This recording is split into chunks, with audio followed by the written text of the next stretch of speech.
JK Yadav Films present JK Yadav Films.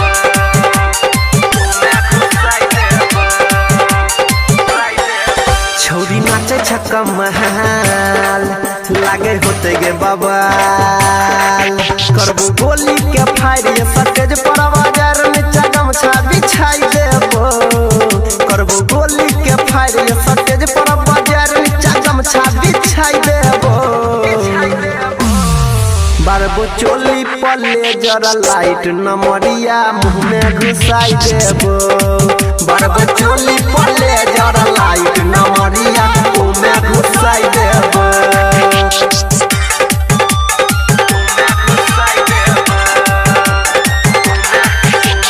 DJ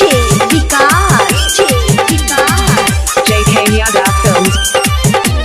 Matiagala Sitamarhi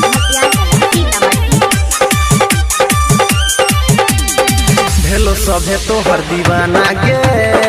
चलतो ने कवनो बहाना गे भेलो सभे तो हर दीवाना गे चलतो ने कवनो बहाना गे मजा सभे कोई लेतो गे नमरी पर घघरी उठे तो गे अब कने शॉट मन करे छट पट न ते गरदा उड़ाई देबो बारबो चोली पल्ले जरा लाइट नमरिया मुंह में घुसाई देबो बारबो चोली पल्ले जरा लाइट नमरिया मुंह में घुसाई देबो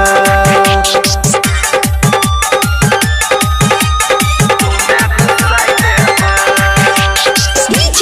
Vikas Matiagala Sitamarhi JK Yadav Films. नाचे कनी तू संभर के छोरा सब जइतो चहर गे नाचे कनी तू संभर के छोरा सब जइतो चहर के चलो जे छोटे का सामान के ये तो सबे तना महिर गे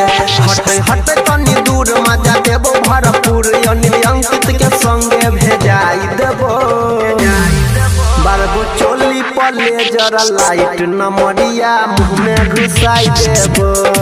बारबो चोली पल्ले जरा लाइट नमरिया मुंह में घुसाई देबो करबो गोली के फायर ये सटेज पर बाजार नीचा गमछा बिछाई देबो करबो गोली के फायर ये सटेज पर बाजार नीचा गमछा बिछाई देबो